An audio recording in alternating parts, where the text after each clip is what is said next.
What's happening, everybody? Welcome back to Game Day with Trey, man. This your host Trey. That's my co-host Faith, What up, world? and we coming live to you real quick. Gonna give you some info on our off-season report about the Pittsburgh Steelers and what's going on up there with Steeler Nation. All right. Now we've been through the draft already. We've already been through OTAs. We're getting ready to head into mandatory mini camp. Okay. So there's already been a lot of things for us to catch up on and cover. So what we're going to try to do is give you as much information as possible up to the point and up to the date as we are sitting presently. All right. So first and foremost, let's start with the draft. Okay. So the Pittsburgh Steelers in the draft had the 14th overall pick, all right, in the first round. With that first 14th overall pick, they ended up picking up Broderick Jones, offensive tackle from University of Georgia. Now, I was high on this kid for a while. I wanted him to slide to the Bucks. All right, he's one of the best offensive tackles in the draft. I felt like he's a beast, man. He's a beast. Okay. Then they backed that pick up with picking up Joey Porter Jr. Okay, the son of Joey Porter, ex Pittsburgh Steeler linebacker. Great. All right. Shout out to Joey Porter. All right. Now I love that defense back then, man. All right. I am a Steeler fan. I like the Steelers. I'm a Buccaneer, but I got Steeler blood, run through me. My family members Steelers. My grandma was a Steeler fan. My grandfather's Steeler fan. So I gotta like the Steelers. Okay. So with that third pick, they went with Keanu Benton, defensive tackle out of Wisconsin. Also, big hitter, great defensive player. All right. I thought that was a great pickup for them, especially since they had one of the best defensive lines in the NFL already, with Alex Highsmith getting 14 and a half sacks last year. And want to say it was Hayward got 10 and a half last year, while Watt only got 5.5. But we'll go over those stats in a minute. Then after that, they come right back to Georgia, and they go ahead and get Darnell Washington. Now everybody knows who this kid is. He's 6'6" and 5'8", 265 pounds. Ran like a 4.4, 4.5 40. Um, Solid blocker. I mean, like more than a solid blocker. Could have really been a tackle. Okay, can run routes and can catch. Not to say they utilize him like that, but they definitely utilize him as a red zone threat while he's at the University of Georgia. So now you're seeing a trend with what Pittsburgh is doing. They've drafted two players out of the University of Georgia.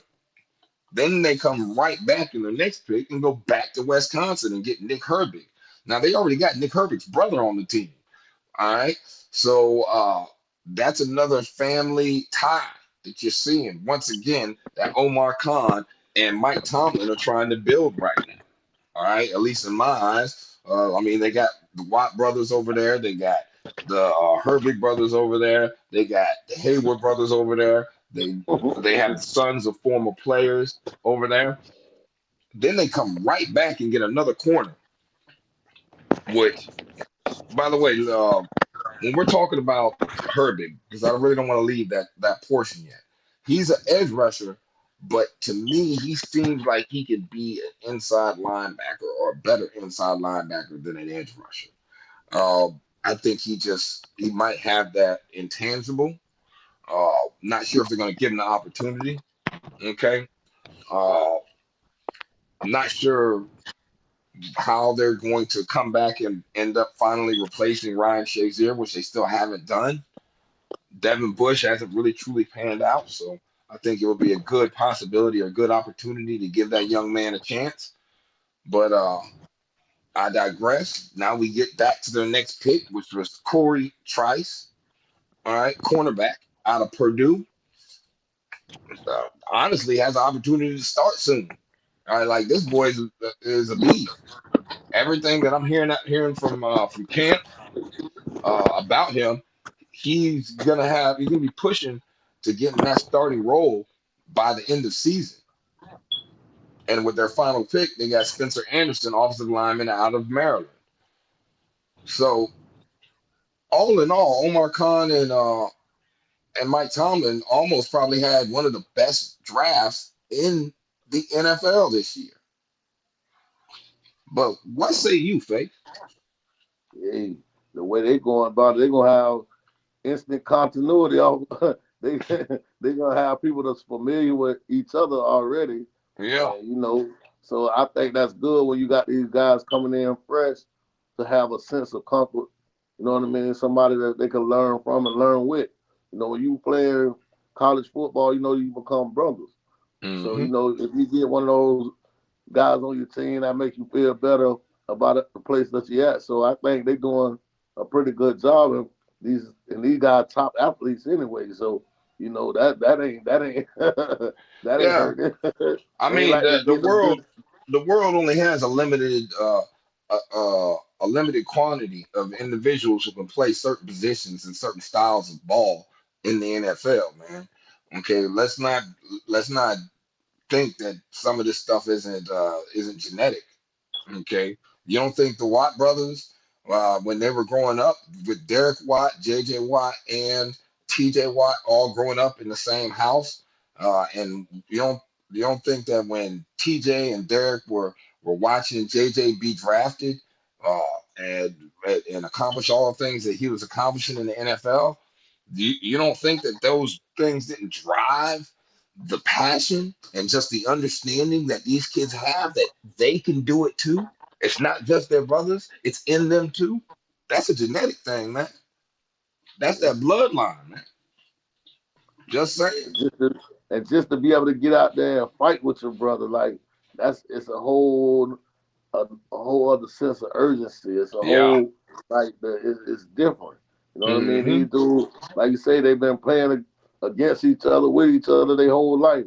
So by them being on the same team, that just gives them a sense of confidence because you know what your brother gonna bring. Like you Hmm. say, I done seen this dude night in and night out. We done been out there late at night doing this with each other, so I know what kind of attitude and what type of uh, uh, uh, Tenacity. tenacity It's called and tenacity. competitiveness. That you going That's and what I was looking for. competitiveness Competitive. and I know the fire. competitive nature of my brother. I've been playing with this dude, so that's what I mean by giving a sense of comfort and confidence. You know what I mean? And then being that you just coming in the league, that helps. You know what I mean? That helps. That's like being at home in a sense. You Yeah. got somebody to talk to. So Hmm. you ain't homesick. And You could be a you ain't dog. gonna be out there getting into some stuff you ain't supposed to You be got getting somebody that's into. gonna push you. You got No. somebody that's gonna push you. Because if I'm on a team with my brother, I want to see my brother do the best. Don't hang your head on no play. Hey, bro, tighten up. Let's go. You feel what I'm And then saying? You got that confidence. when you also look at the college lining up now. So when I'm saying college lineups, I'm saying the pairings. So you just drafted two players from Georgia that played next to each other, and you drafted two players from Wisconsin that play next to each other. All right, those types of things help. Okay, when it comes to the future continuity of the team, the direction of what you're trying to build, all right, as an organization.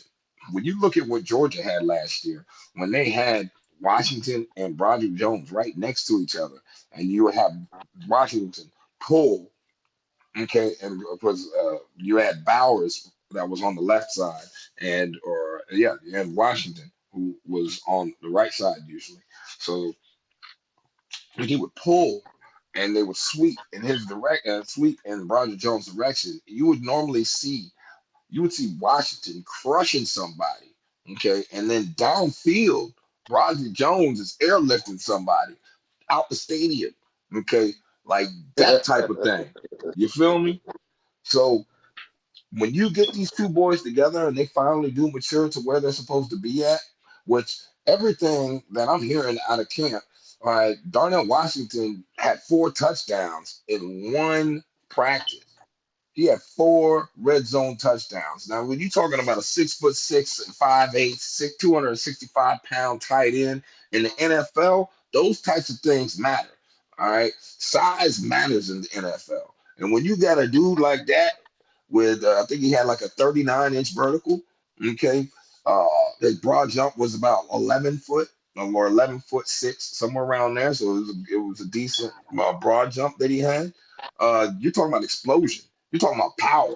You're talking about agility. You're talking about things that, especially lining him up with Fryermuth, because remember they have Fryermuth already there, the tight end, and he's a solid blocker with good hands as well, and runs a great route.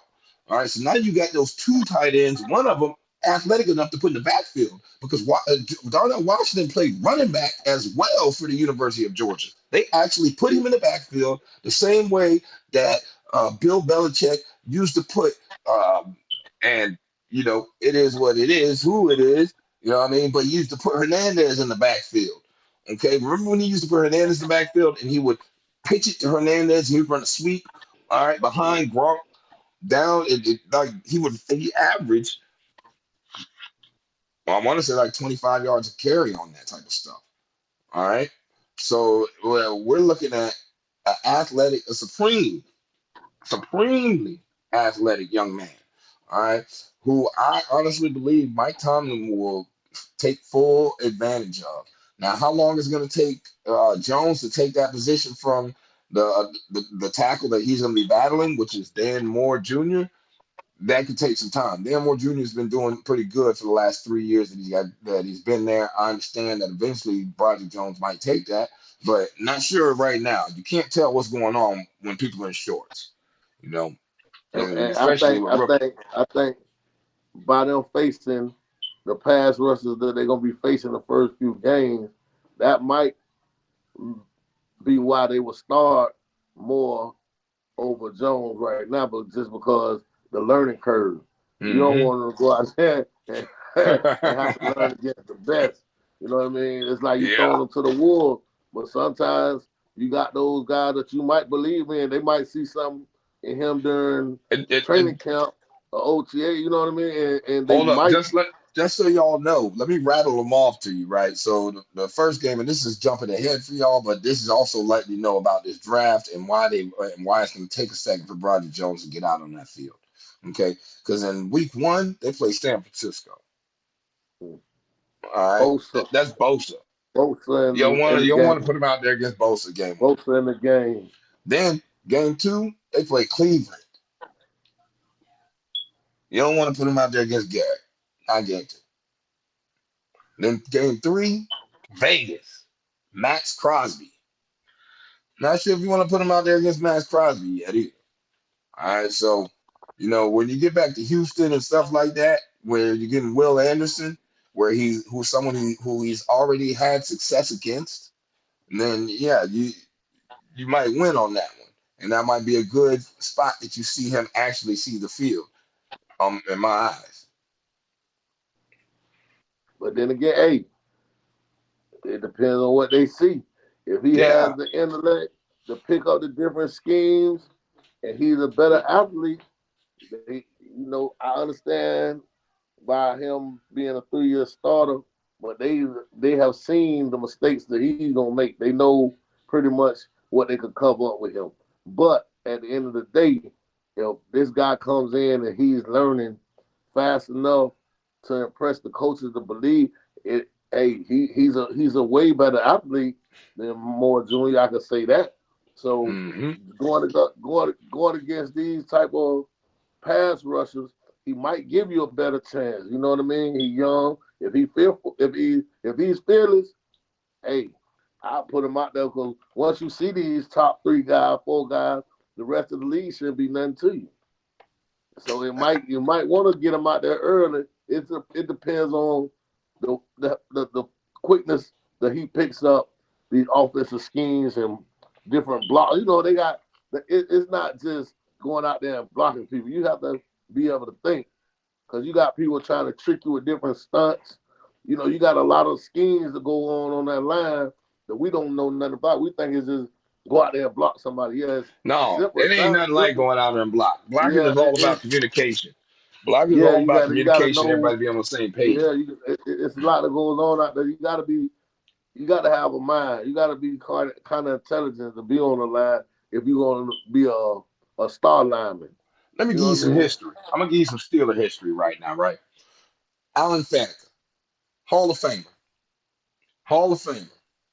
He did not start in the beginning of the season of his rookie year. I don't even think he Mm. started his rookie year. Okay. He's a Hall of Famer. That's how they do it in Pittsburgh. Give you another example. Okay. DeAndre Castro from Stanford. The Castro from Stanford. Offensive lineman. Pro Bowler. Great offensive lineman. He didn't start in the beginning. And they had a bad offensive line when he got there. I know Horrible one offensive who line. started. And they ain't I start know who him. one who started. Hold up. The last offensive lineman that started as was Pouncey. Now, Big Bouncy, the center. Big Pouncey, Central Florida, shout out Lakeland. You know what I mean? Shout out to the Dreadnoughts out there. You feel me? All right. So yeah, Big Pouncey, of course he started. All right. Not only did they have a horrible offensive line at that point, but he was able to make all the calls and understanding with how to communicate from the position. All right. So he was ahead of his time. But he is the only one that they let start as a rookie.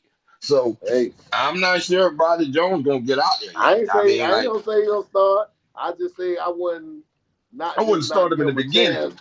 Yeah, Yeah, I'm I with go. you. I'm just saying if he's I don't know how intelligent he is, but if he picks up fast enough, hey, he's a better athlete. You know what I mean? Yeah. So if he can learn enough, I will want the best athlete to protect my quarterback. He might be quick enough, strong enough to handle some things the more can't handle.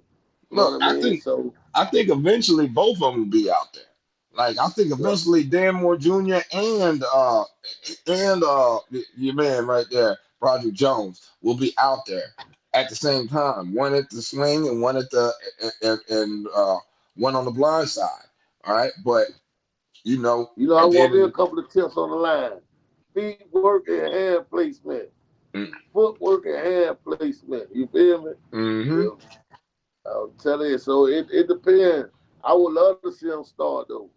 I yeah. would love to see him start, but at the end of the day, like you say, it's a pecking order in Pittsburgh. So we'll see how it goes. We'll see how they start talking after training camp.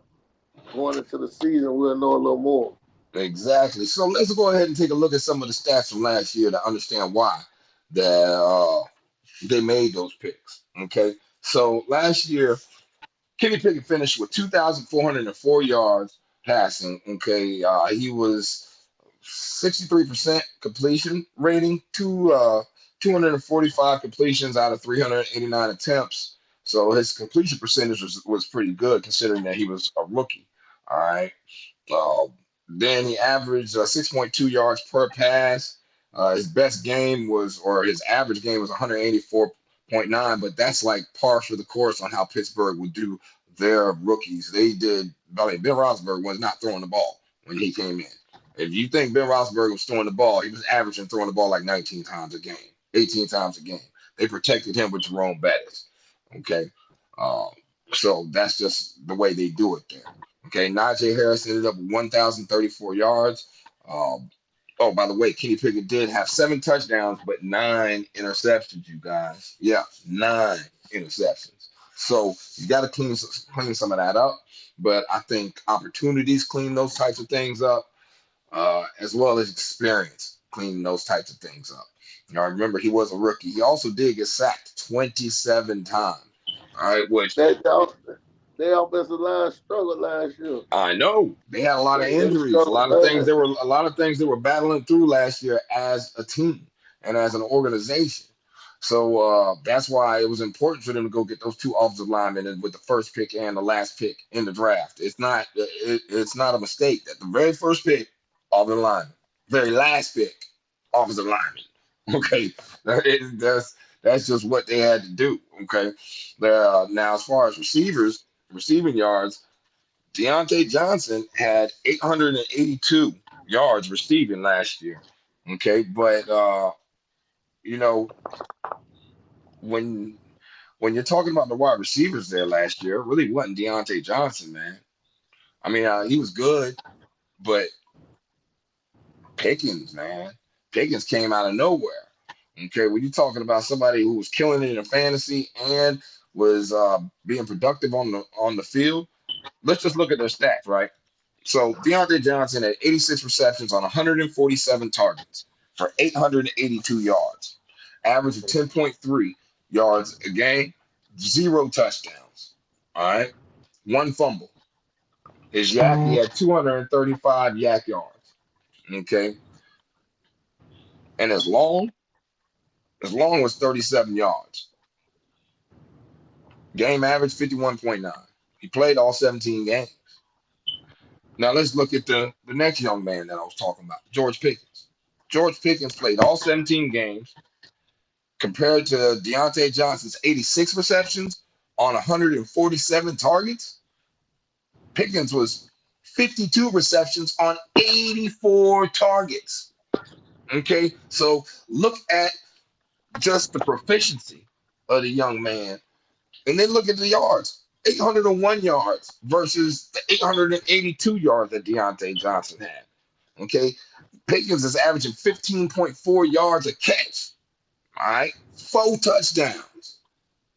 Like it's night and day difference. What's going on out here? Okay, I don't even believe that Deontay Johnson is going to be the number one wide receiver by the time camp's over. It's going to be George Pickens. I like that young man. I think he came out and did his thing, and he's going to get to the check. But just like Steelers do, they always draft good wide receivers. Okay, then so when you look at the defense, Miles Jack, linebacker out of Notre Dame, we all know who he is.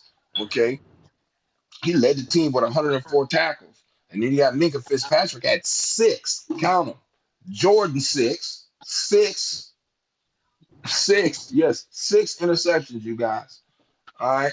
So, at the end of the day,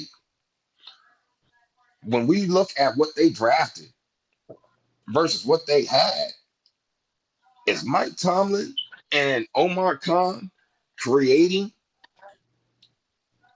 not just a possible uh, fighter Don't for don't that say the D AFC word. championship and the AFC Don't say the North D word. championship. No, I'm not Don't gonna say the say D no, word. I'm not gonna say C word. I'm not gonna say C word. I say the I'm D gonna say word. the G word. The D. Oh man, nah, I ain't gonna say nothing about that. I'm not gonna say that D word. No, no. I said is he building something great? You got to be winning to be the D word. No, I'm saying that's no. is it, I'm it, saying it, it dynasty. yeah, no, I'm I'm not saying saying that word. That word, if you can't okay. speak that word right now, you're not there I yet. thought You got to be winning to okay. do that. Okay, you ain't winning yet. I'm saying great, great. So face. No, they no, they got a lot of good pieces. They definitely building towards something good. I feel like the pieces that they putting together, I can see I can see them being in trouble in the near future because they are the defense. You know, defense win you championships, man. You know, Yeah. offense win you games, defense win you championships. So if you building on that side of the ball and you cleaning up the offensive line where you had your trouble at, and you got the talent that you got at that position, they're building towards something. And they getting young. They got younger. Pittsburgh used to be an old team. They used to be the old man team with a young coach. You feel what I'm saying? Yeah. So now they're getting a lot of young blood out there in Pittsburgh, man. So y'all got to look out for those Steelers, man. Bro, I mean, they say Mike Tomlin want goons, man. You know what I'm saying? He want dogs. He want players who's gonna be out there and they're gonna fight for Steeler Nation. Okay, and so that's why we finna get into Mike Clay's projections for the 2023 season for the Pittsburgh Steelers. I'm talking about by position. I'm talking about offense, defense. We're gonna go ahead and cover what the schedule looks like, the projected win totals, and we're gonna react to this thing, man, because this is, I respect Mike Clay. Okay, he is the dude you go to when it comes to this type of stuff. All right, fantasy when you want to do projections, when you want to know who's gonna produce what. All right, but I gotta say, It's gonna be very interesting as we cover this. So let's get into this, guys. Mike Clay says, and we'll start with the quarterback position, that Kenny Pickett will start 15 games. Okay. Probably they're gonna have about 497 attempts with 320 completions. He's gonna get about 3,417 yards, 21 touchdowns, 12 interceptions. He will be sacked 35 times this year instead of the 27 times, but he's starting more games. Saying he's not gonna start every game because Mitch Trubisky's gonna get in for about 2 games, um, throw 0 touchdowns in those games. Oh, I'm sorry. Nope. 2 touchdowns and 2 interceptions in those games and be sacked 5 times. Damn. Yeah. Um, I'm not sure if I agree with what you got going on with the growth of Kenny Pickett and Mitch Trubisky. Um, I do have some respect for Mitch Trubisky. If he does get in there, I think he could do something for you for 1 game, not carry you or anything like that or be the guy, but he can get out there for 1 game. All right, with Mike Tomlin and win. We're talking about a coach who has not gone under 500 in forever. I think last year might have been the first time he ever did it, if he did. Okay, like And they were talking about, and they was saying they was trying to get rid of him at one time. man, At they one always time, trying to get rid of Mike Tomlin. They man, always trying to get rid how? of Mike Tomlin, I'm man. saying if you go by the numbers, why would you even look at that man and try to take his job like it's on him? You got to understand something. It is hard to stay at the top in any professional sport for a certain amount of time. The way the Patriots did it, they did it. They was very diligent in picking a lot of players. Instead of taking one player, they'll take 3 and 4 players. Second, third round, these still talented guys. So they was able to keep a lot of that going by not having a lot of big price players. But any NFL team knows and understands that it is hard to stay at the top. He won the Super Bowls, been to the playoffs, like you say, haven't had many losing seasons, if any. Why would Yeah, you even come for this man's job like no, I that? don't think he's That's had like any. I think last year he ended up finishing 9-8. Not sure, but I it's a think he ended double up finishing standard nine though. and eight. I don't think he's ever had a losing season yet. That's like that's a double standard though, because I seen his counterparts have losing seasons and people pick him up like he just won a Super Bowl last year. Yeah. Like you see what I'm Oh saying? yeah. Come on. Yeah. So Tomlin Yeah. Tomlin doing a hell of a job, man. Mike Tomlin been doing a hell of a job with that team since he been there. You know, you Man, gonna listen, have man. your down times. You know, you gonna have times where you gotta rebuild and reboot. So you know, Brother, you're not rebuilding and rebooting if you're never under 500. Okay? All you're doing is you're continuing. Okay? Not you're not great, but you're continuing average. Okay, so you're never no less than average. You're always either good, great, or average. I would rather be average, good, and great than horrible, dregs of the NFL, bottom of the league, basement dwelling team. All right, who's does not achieve playoff success or does not even sniff the playoffs. You know what I mean? You want to be competitive. All right. I don't believe in tanking. And I know Mike Tomlin doesn't believe in tanking. And I know that the Rooney family does not believe in tanking. So at the end of the day, man, I can't agree with some of that right there. I think I honestly feel like Kenny Pickett's going to show a lot more growth than than what Mike Clay has got down here, especially with the added weapons, man. Like which we're gonna get into that too. Okay, let's go ahead and get down to the wide receiver. I mean, the running back position. Okay, because that's what he's really gonna have to lean on. All right, so Mike Clay is saying that Najee Harris is gonna play in 14 games, so he saying he's gonna get hurt. Now he's running back, so possibility he does get hurt. I think he did get hurt for some point in time last year, but not sure. Okay, then he's going to have 242 attempts for 964 yards, 6 touchdowns, 55 targets, 43 receptions for 273, and 2 receiving touchdowns. Um, They say as far as in a PPR, he's going to get you 214 total points. Ranks 15th. Um, Man, I like Najee Harris a little bit better than that, man. He's going to get 1,000. Okay, we played 17 games. E- even if Najee comes out slow, okay, he is going to have a better blocking offensive line in front of him. And we are talking about the addition of Darnell Washington to that offensive line. Okay, he might be a tight end, but he's an addition to the offensive line. Okay, now you got three tight ends who can come out there and block because you still do have Connor Hayward. Okay, so you got Connor Hayward, you got Freiermuth, and you got the Darnell, the Washington, yes, the size of Washington, all right, tight end. No, no, come on, man. You can't tell me there's not going to be more success on that running game. You can't tell me there's not going to be more success with that running game. Okay. Uh, I what don't say see you, why Faith? you wouldn't got impact players. You know, And I feel like remember, you still got Jalen Warren too. You know who Jalen I Warren feel is, like right? listen, and You know guess who who? Jalen Warren is, right? The no, I don't know who the I Jalen believe Warren is. Jalen Warren is the son of Chris Warren. Remember the running back for the Oh yeah, Seattle yeah, Seahawks back in the day? the running back. Yes. So they say that young man is going to go ahead and contribute 496 yards on 113 carries. He's going to give you three touchdowns, 117 points in the PPR system. If you're looking at fantasy here,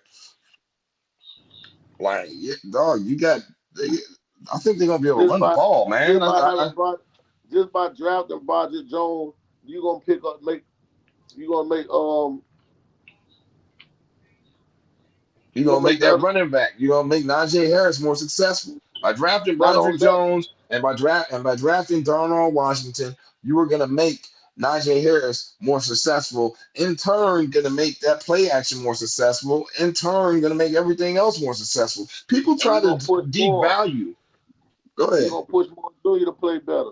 So he know he got to play better if he want to keep his star position.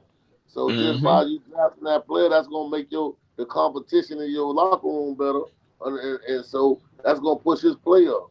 So it should make a difference regardless. Because even if Broderick Jones ain't out there and it is more, I feel like he gonna play at a higher level, being that he got somebody behind him that he knows ready to take his spot. You know what I Hmm. mean?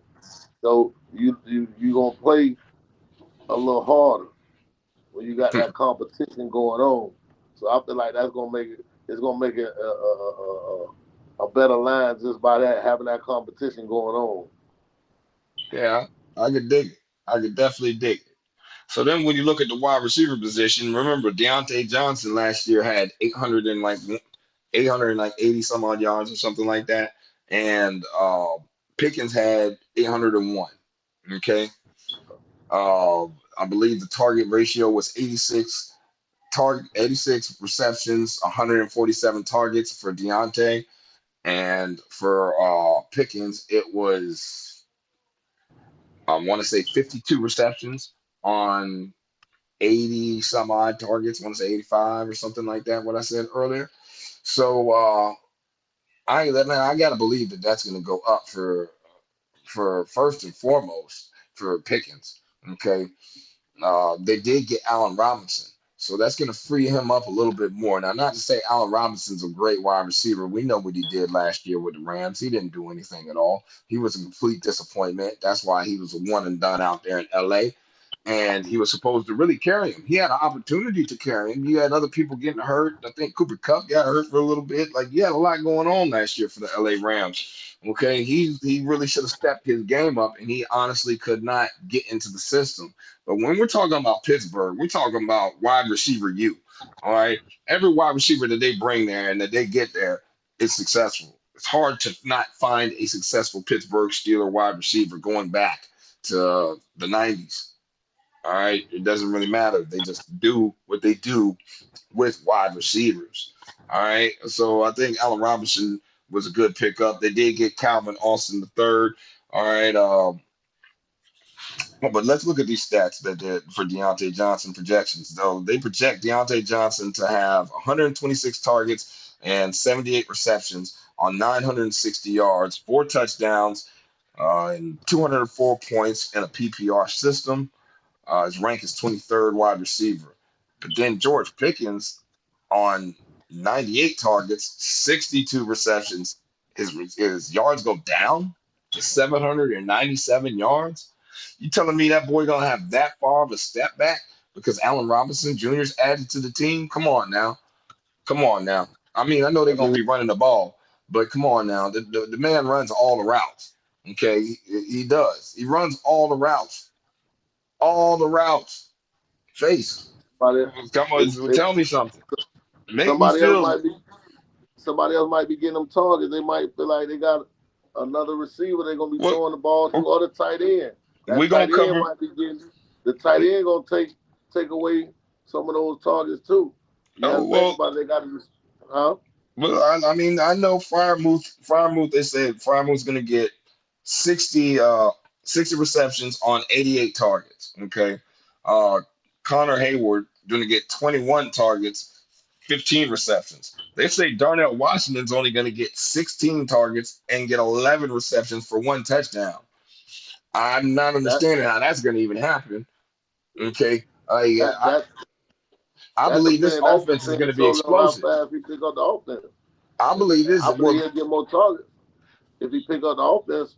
They just saying based on what they feel he's gonna be able to digest of their offensive playbook. Because if I feel like if you got that type of weapon on your team and you see what he did in the red zone in school, why would you use this guy in the red zone? So I feel like he's gonna get targeted more than what they just projected anyway. Man, listen, this dude Mike Clay wrote this 48 hours ago, 24 to 48 hours ago, because it just came out within the last 2 days. So this is he has all the information of what's been going on in training camp. He has people embedded. All right. The same way that I have my sources and that I utilize at all the training camps and what's going on with the teams, he has sources too. He has better sources than I do. Okay. So at the end of the day, man, he's got to be taking, he's got to be knowing or seeing something that we don't know or see. Um, but when we cover some more teams that this guy, some more of this guy's projections, which this is a series, you guys will see us cover every single He NFL just know team. how the Steelers are. He But know the come Steelers on, ain't man. gonna get that rookie. That rookie ain't gonna get too much steak. He know that rookie ain't gonna get too much steak. No, so he probably just go based off how he History. knows how the team operates. Yeah. What type of responsibility are they going to place on this young player? He know Pittsburgh is really not the type of team to utilize their rookies so too fast. Like they like veterans. They like their veterans, but at the same time, I feel like he's just going on based on how they usually do things in Pittsburgh. So he know that rookie ain't trying. They ain't gonna give him too much of that steak, man. You know Man, what look, I I'm not mean? saying that. I'm not saying that Darnell Washington is going to be out here getting 10 touchdowns and all this stuff there. But what I'm saying is that extra lineman that you got out there when you got him out there on the field blocking, okay, the That's why success they might have from him doing a little hold up, more.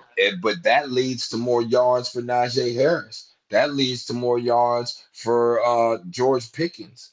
That leads to more like those. All those things lead to more yards for all the other players. And what I'm seeing in his projections and how he's reacting to what they've done and what they're trying to build and the culture they have going on and the reports out of all the mini camps and the rookie camps and all that stuff there, like either he's only paying attention to the numbers and stats and facts of that, and he's not paying attention to what's actually physically going on this point right here, or what, man. Oh, I mean, I I know think what that, it is. I know exactly what it is. He's looking at the defenses these guys gonna be facing. oh, we're See, gonna get that's into what. that. Yeah, We're gonna get into that's that. basically That's basically what he might be saying. Like, this game he might not get off that much. This game, because he going by they schedule and everything else, as far as the number of these defenses, one defense, number two defense. He might be basing that on that. Man, Face, when you looking at this, hold on, we'll get to the schedule. Because when we get to the schedule and you look what he said at the schedule and who he's projecting to win these games and how they're projecting it to play out, brother, you gotta you gotta see that there's plenty more opportunity in it than what he's laying out here. Because all right, I'll just run through it real quick. All right. So he has here the win probability. Okay, so he has the team or the opponent. He has the probability of projected score here for each game and the win probability. All right, I'm just going to cover the games that they have over a 50% chance to win. First one is week 2. Cleveland game. They're at home versus the Cleveland Browns. The projected score is 20.8 to 20.6. So it's going to be a close one. You know that's a division rivalry. You really don't know what Deshaun Watson's going to be yet at that point in time. You really don't know how Elijah Moore is going to be over there with the Cleveland Browns. You do know that Pittsburgh does have some new young corners in Corey Trice and Joey Porter Jr. You do know that Levi Wallace is still going to be starting for Levy Wallace is still going to be starting for the Pittsburgh Steelers, maybe at that point because it's only week 2. You do know that Patrick Peterson is definitely starting. Okay, so I'm not like he had 6 interceptions last year. All right, 6 interceptions last year is what he gave the Minnesota Vikings even in his wheelchair or just sitting in his rocking chair. All right, he gave him 6, and this is a Pittsburgh Steelers defense that is looking like it's being built to be bolstered into something great as far as defense is concerned. Pittsburgh Steelers had 20 interceptions as a team last year. All right, and that's just what Minka Fitzpatrick, the dude Wallace, Levi Wallace that I was talking about, right? So you got to take what they did last year into consideration. Then they had 14 and a half sacks with Alex Highsmith, and then they had another 10 and a half sacks. Okay, with Cam Hayward, T.J. Watt, he only had 5.5, and he was hurt for most of the season. Like so, So I'm what you saying trying that to they're tell gonna me? win that game. I'm gonna say they're gonna win that game. So then let's look at the next game. They got the high win probability. They got a 61% chance, okay, this next game to beat the Las Vegas Raiders. All right, 61%. We talking about Jimmy G, broke foot still out right now, ain't been to camp yet. Disgruntled Josh Jacobs, disgruntled Devontae Adams. Yeah, they gonna put up numbers that game. Now he got the game being 23.7 because they're on the road to 20.6, but he gives a 61% win probability on that one, man. Now I don't think the score gonna be that close. I just don't. But you know, he gave him 61%, so that's 2 wins he got there. Then you play Houston. You play Houston on the road. Like we know Houston's going to be okay, but is Houston going to really be like that yet? I mean, are they going to be close to like that yet? How long is it going to take for C.J. Stroud to become better than what he was projected? Because for that game, he got him a 66% chance. 66% chance that Pittsburgh dogs the rookie. And when you look at Mike Tomlin, he usually dogs rookies. All right, like they do not perform well against Mike Tomlin. All right, not his defenses. So then we move on to the next one. All right, Jackson. No, I'm sorry, the Rams. Their visitor against the Rams. It's a 71% chance. That's week 7. Scores 24.7 to 18.5, and they are visitor on the road. The Rams. We talking about Cooper Cup. We talking about Matthew Stafford getting older. Uh, McVay trying to mix up the offense a little more, rebuild his team. Aaron Donald's still there. They might not put up those type of numbers that game, but when we're talking about someone with the connections that he has, this is the second highest projection that they have to win all year long. Okay, because they got a 75% chance of beating Tennessee, a 61 against Jacksonville, a 66 against Green Bay, a 71 against Arizona, and a 68 against Indianapolis. So they said like Pittsburgh gonna have like a 12-5 season or something. No, So on the strength of schedule, they have the 13th ranked schedule. So if you're talking about one being the easiest and 32 being the hardest, they're middle of the pack at 13. Okay, he has them winning 9.4 games, but yet you got them projected over 50% chance to win That's in what I'm 10 saying. games. I heard a lot There's of other 60 and games here that you 70%. could possibly see them pulling out and winning. Like for instance, another Cleveland game. It depends on who the quarterback is in the San Francisco game. Uh, People don't put enough stock in the fact that yes, that system is great out there in San Francisco, but sometimes the quarterback is just got to mean something. That's why San Francisco didn't go to the Super Bowl. You know, um, what say you, Face? I mean, does it sound? Am I crazy right now? Am I giving you some? Is it not making sense? What I'm saying? Like, I'm saying that's why I said he must be saying they're gonna have a 12-5 season because he got to predict it over 60% on a lot of these different teams. So how could you have them at 9-4 if you got them to win 60% at least 10 times? nine times you Yeah, did 60%. One time you 51. yeah, that's still giving you the benefit of the doubt. 51. It ain't Yeah, 50-50. It's exactly. It ain't 51. So that 50-50. means you majority right now. Exactly. So I don't know. We're gonna see. Man. I know I wanna know they're trying to build a little steel curtain again, huh? Yeah. They try to build a Yeah. little Yeah. steel curtain. Listen, But man. whatever they doing, man, they going in the right direction. I feel like Pittsburgh building in the right direction. I like the direction of Mike Tomlin. I feel like he's a great coach. So hey man, big ups to Pittsburgh.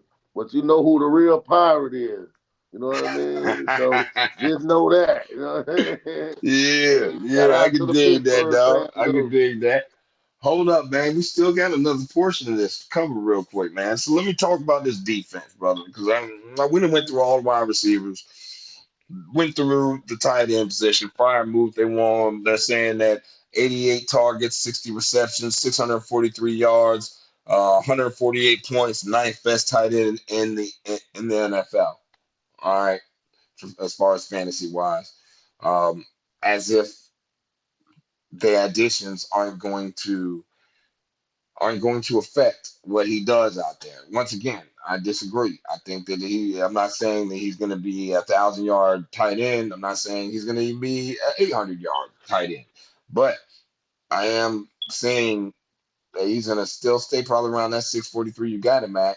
But when you got people, when you don't have any of the other yards being distributed through the tight end position, just adding up Connor Haywood for 108, for 156 yards and Darnell Washington for 118 yards, it's just I don't see that kind of distribution. I honestly feel like there's going to be more. You're going to see more from the tight end. That's why they drafted another tight end, and with the size that they drafted him, because they plan on doing more running the ball, more big 21 set for 12 personnel out there. I'm sorry, more 12 personnel. So that's two tight ends set out there on the field. Uh, yeah, you're going to see a lot of ace being ran out there. A lot of yeah, it's gonna be exciting what you're gonna be seeing out there with Pittsburgh. I mean, just in my head, what I see. Okay, but then when you look over at the defense, right, Face? Okay, so I gave you the stats earlier. I told you what Alex Smith did. Yeah, Alex Highsmith did. I told you what Cam Hayward did. But now let's look at what he's projecting this year. So we all know who Cameron Hayward is. Mm. He's got him playing 788 snaps for 70 tackles, 6.1 sacks. 6.1, 4 sack decrease. Then you got Keontae Benton, the rookie, getting 1.5 sack. Okay, maybe. Alex Highsmith, 917 snaps, 65 tackles, 10.5 sacks. TJ Watt, 906 snaps, 68 tackles, 10.5 sacks. Let's look at the interceptions. You got 5.7 interceptions coming from your corners and 6.5 coming from your safeties, even though they've added Keon O'Neal. So now Minka Fitzpatrick isn't the only rover out there. Now you got Keon O'Neal roving too. Last year, Pittsburgh had 20 interceptions. Make this make sense to me, Face. You've added more edge rushers. You've honestly possibly could have the best defensive line front seven out there, minus your inside linebackers right now in Pittsburgh. Yeah, I think that's what Pittsburgh might be hurting on defense a little bit. The They inside linebacker, linebacker, they linebacker position. I only think inside. that's the. But if you get mediocre linebacker play, and you got these pass rushers and the guys in the back that can pick it up, you just gotta hold your man to a certain extent in that middle of the field. But if you can stretch them out and get them back up to your DBs and your safeties, no, they might be all right. But I think that's the only position that Let me break it down Pittsburgh for might be you real quick, slacking at. Faith. Let me break it down for you real quick, Faith. Okay, so when you are running nickel or dime defense with three down defensive linemen, so you're gonna have three linebackers out there at that point in time. You don't need your four linebackers, even though they do run a 3-4 defense. Okay, so when you're running a dime odd or a nickel odd, you got your three down linemen, then you got your three linebackers, and then you got your safeties, and you got all your corners out there. Okay, that's what Pittsburgh is going to take advantage of. That's why they went and got Keanu O'Neal. They went and got Keanu O'Neal so they could put him down there in the box and Minka could rove. All right. That helps them at that linebacker position or inside linebacker position because now you have a safety that's playing like a linebacker. Okay. So you're not losing out on pass coverage. All right. Remember the NFL is a passing league now. So your inside linebacker needs to be a run stopper, but it also needs to be somebody who can cover, which is why a lot of teams, when they go into that dime odd or that nickel odd, they'll slide a safety down there into that inside linebacker's role. Okay. And keep two strong edge rushers out there and then two outside linebackers. Remember, they did just draft two more corners too. So that also helps them out in that position because when you have Joey Porter Jr. and you got Corey Trice and you have experience with Patrick Peterson who can slide back to safety as well. He can play safety or corner, and they play a lot of press in Pittsburgh. All right, a lot of press coverage. So at the end of the day, brother, like I'm not worried about that inside linebacker right now. If I'm a Pittsburgh Steelers fan, just because of the way that the defense that you're setting up, the way you line everything up with the right personnel, it's not going to matter because everybody's going to pass, and still it'll hurt you when you come to play the teams like the well, it all depends But on what Baltimore and Cleveland are doing that this year if they linebacker can play. stick to the run. But But you gotta have good linebacker play in the NFL. You gotta you have guys do, that get side to side, you do. vertical. You gotta be able to. So it's gonna be hard to come up if you got the weak linebackers in the NFL because you got so many great running backs and tight ends. So you gotta have somebody to match that. Because you line up one of these dudes, man, it's gonna be ugly. They can't hide linebackers like you can hide other like corner. You can Well, kind of hide the DBs a no, little bit. look, man, you can't But hide no, you can't hide no DBs these days. You can't hide no it's a DBs, little brother. easier because it's a little easier because you got help. You got skins that can help them. But I feel like they need to focus. Like I don't know, like you said, if they can't change nothing, they got to rock out right now. But if you want to say the only question mark that I see on their defense, it would be their linebackers. Yeah, That's just the all I'm saying. inside, not the That's the not only the edge question mark rushers. on Hold their up, defense right now. just the inside linebackers. We're not talking about your edge rushers and your outside linebackers. We are Uh, only solely discussing the inside linebacker position. Hence why I'm talking about the dime odd and the nickel odd. All right, defenses where you have that sub linebacker. Okay, the sub linebacker at point in times will be that safety a lot of times. That's why also would be a good idea for Pittsburgh to try to go trade for Isaiah Simmons. There have been reports out there where Pittsburgh has been interested in trying to trade for Isaiah Simmons from Arizona. Uh, I think that would be an amazing move for Pittsburgh. but All who they right, got to get? because What it he depends he run a on what four they got two. to have to give up. He run a 4.2. He's 6'3", 6'4", But two hundred but and what thirty what five pounds. what they Run a gonna have to four give two. up for him though? All right, man. They ain't gonna have to give up much. Arizona looks like they might be headed in the opposite direction. But that's all predicated off of what Omar Khan is willing to get rid of. You know. Yeah. But at the end of the day, let's go through this schedule real quick. All right, because we have covered all of this offense and the defense. But let's get to this schedule. Uh, week 1, play San Francisco at home. Projected score is 19 to 19 and a half. They got a 48% win probability. Who's winning right now, Face? Pittsburgh, San Fran.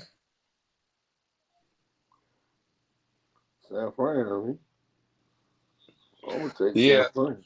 regardless of who is the quarterback right now for San Fran, I still do got to see who's going to be starting on that offensive line, how the offense is going to be moving for Pittsburgh, at least for that first game. We're talking about the San Francisco 49ers, all right, and yeah, we talk about San Francisco 49ers, even though they are coming all the way to Pittsburgh. Now this game isn't Pittsburgh.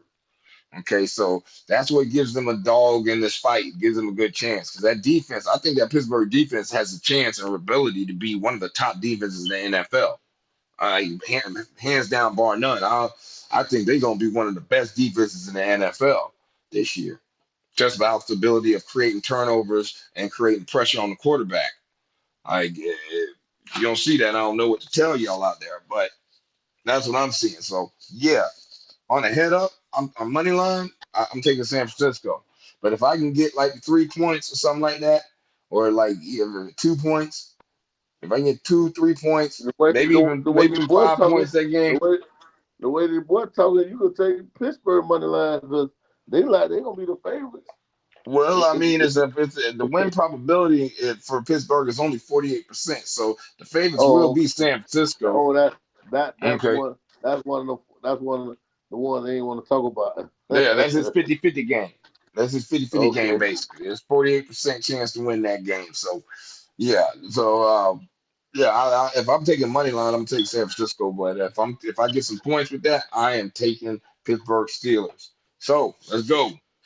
Week 2, Cleveland. Once again, Pittsburgh's going to be at home. All right. They're saying the score is going to be 20.8 to 20.6. And this is that 51% chance game I was talking about. All right. Now, this is them playing against Deshaun Watson, uh, revamped offense, wide receivers core for the Cleveland Browns, going against new look defense with Pittsburgh Steelers, man. I mean, you got Minka Fitzpatrick back there now with Patrick Peterson. With Patrick Peterson. All right. Like, man, I don't know. Like, I don't know. I don't know. What you say, Face? It's gonna be a good defense. It seems like it's gonna be a lot of turnovers. Cause they're gonna create a lot of turnover. I think that's what they're trying to do. Any team that could turn you over, they got a good chance to win. because you're giving your offense more opportunities to score. You know, you can score on defense. So anytime you got ball hawks and players of that caliber on your team, it gives you a good chance to win because it's all about the turnovers. You know, on defense, it's all about the turnover. If you can turn, hey, and I think that's what they're trying to do. They're trying to get some guys to go out there and get that ball back. Yes, sir. So, Cleveland, Pittsburgh. Pittsburgh. Yeah, that's what I'm saying. I'm saying Pittsburgh too, brother. All right, next game is Vegas versus Pittsburgh. Vegas is at home. And Mike Clay has a score Pittsburgh winning 23.7 to 20.6 with a 61% win probability. I like Pittsburgh. I like Pittsburgh in that one. Then you got week 4, Houston. They're visiting in Houston. He's got the score 21.6 to 17.1, 66% win probability.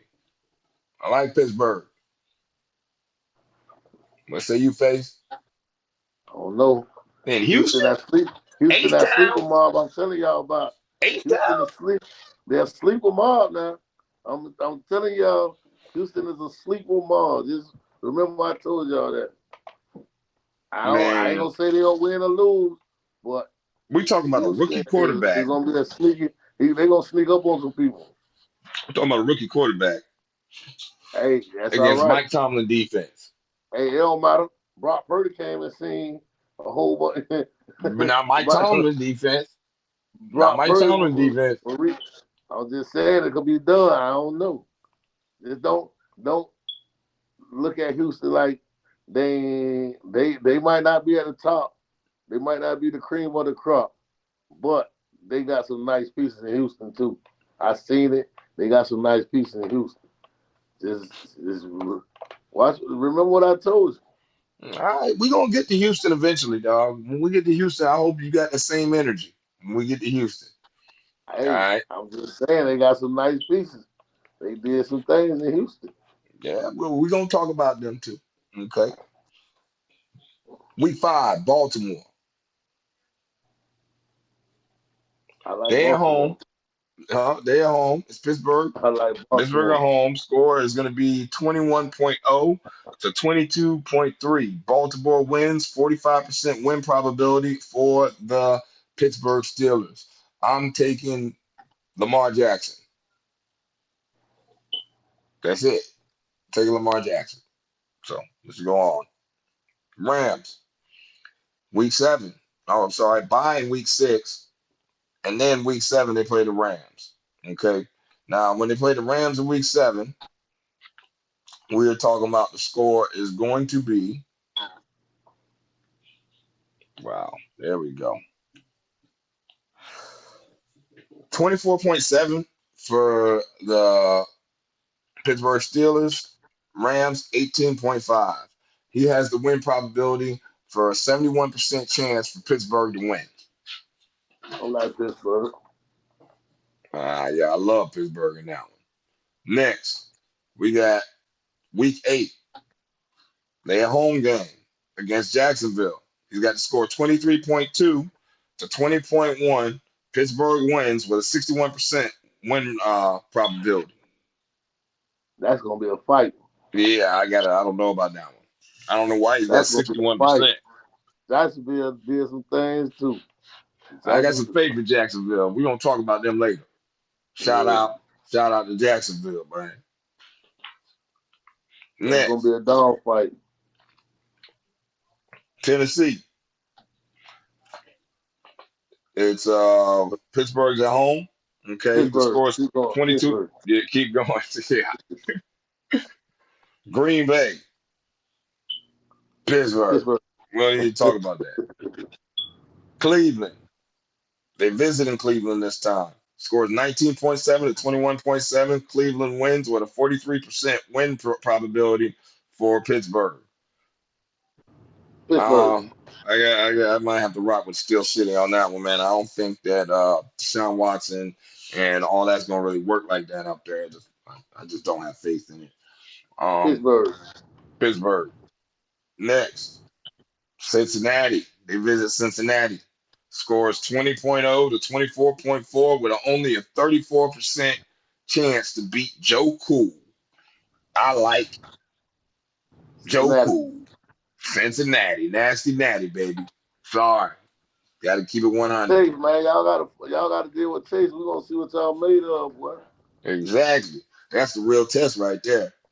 So then next, you got Arizona, week 13. Pittsburgh's at Pittsburgh. home. We ain't even gonna Pittsburgh. talk Free about pick. that. Free pick. Pittsburgh. Free pick. Pittsburgh. Free pick. Next, we got week 14. New England. They home against New England. Scores 19.5 to 17.3, 58% win probability. Ah, Pittsburgh. I gotta go with Mike Tomlin, man. I gotta go with Mike Tomlin. Pittsburgh. It's gonna be a fight though, because you know you're going against one of the greatest coaches. Yeah, I mean it's But always a fight. I just feel like that defense, it'll get that the turnover that they need in a game like that. Matt Jones like to throw the ball. Hold on, remember now they do got some wide receivers up there now too in New England, man. They got Yeah, Kayshon Boutte from LSU. All right, so there's some changes is going on up there now. It is some changes. It ain't the same New England Patriots. So yes, I I'm like saying Pittsburgh. Pittsburgh. I'm saying Pittsburgh, but and look, better pay attention. Next, okay, we got week 15. They visit the Colts. Scores 22.5, 22.3 to 17.1. Mike Clay says that Pittsburgh has a 68% chance on winning this one. What say you? I like Pittsburgh. I like Pittsburgh too, man. I never bet again. I never bet with the Colts ever again. Never again. Hey, it's not gonna look good for Anthony Richardson this year. I'm just being honest with you, man. I don't think it's gonna look good for Anthony Richardson. I think he's gonna get off on a few games due to athleticism, but they're gonna figure it out. They're gonna figure it out. I hope he doesn't get hurt. I hope he does have an opportunity to develop into the quarterback that he could possibly be. But yeah, no, not the Anthony Richardson guy. Yeah, all right. Next, we go. Cincinnati, nasty natty. Except now Pittsburgh's at home, scores 21.1 to 23.3. He's got Cincinnati winning, 42% chance Cincinnati wins. I gotta say Cincinnati. I'm just saying it right now. I I gotta don't see know. what they I do. might like Pittsburgh. I might like Pittsburgh home late in the season. I might like Pittsburgh Yeah, at like I home late in the said, season. I gotta see who's healthy. I gotta see what they do. I gotta see at that point. But right now, I gotta say Cincinnati. Next, they play the Seattle Seahawks. They visit all the way out in Seattle. Scores 19.4 to 20.8. They got a 45% chance of winning. Do you really believe that Geno Smith? Pittsburgh. Yeah, that's what Pittsburgh. I'm about to say. Okay. Next and final game, week 18. They play Baltimore. They visit Baltimore. The score is 19.9 to 23.4. And Mike Clay says they have a 37% chance of winning. I'm saying that I got to go with Baltimore. I got to go with Lamar. So they got him winning 9 games. I got him winning 10 to 11 games. I think they have an opportunity here. Uh, Face, I believe you had him at like 10 games as well. Uh, really don't understand. I mean, I know that the strength of schedule is the strength of schedule. You got the middle of the pack strength of schedule, man. It's like your interior defensive line is one of the most top rated ones in the NFL. You got one of the best tight end groups in the NFL, best edge rushers in the NFL, best safeties in the NFL. I think the corners are a lot better than what they look like. I honestly feel like Pittsburgh is going to do a lot this year. I think that if you're in the AFC North, you better be paying attention to the Pittsburgh Steelers. Anything you got in closing on that face? They building a steel curtain down there in Pittsburgh. Yeah. Y'all look out for the boy. The boy getting young. They got fresh legs and they got head hunters. So, you know, I like what they doing. Y'all keep all that good work, man, and we'll see how it translates on the field. All right, y'all. So this was your NFL off-season report for the Pittsburgh Steelers, brought to you by Everything in Three Media. All right, on the I told you I was gonna get you on there with them for your Steelers. I told you I was gonna talk about the regular Steelers of yours, man. Yep. So we did that. All right, y'all. Get back to game day with Trey, man. I hope y'all enjoyed the episode. Y'all have a blessed day. Stay safe. Peace. Peace.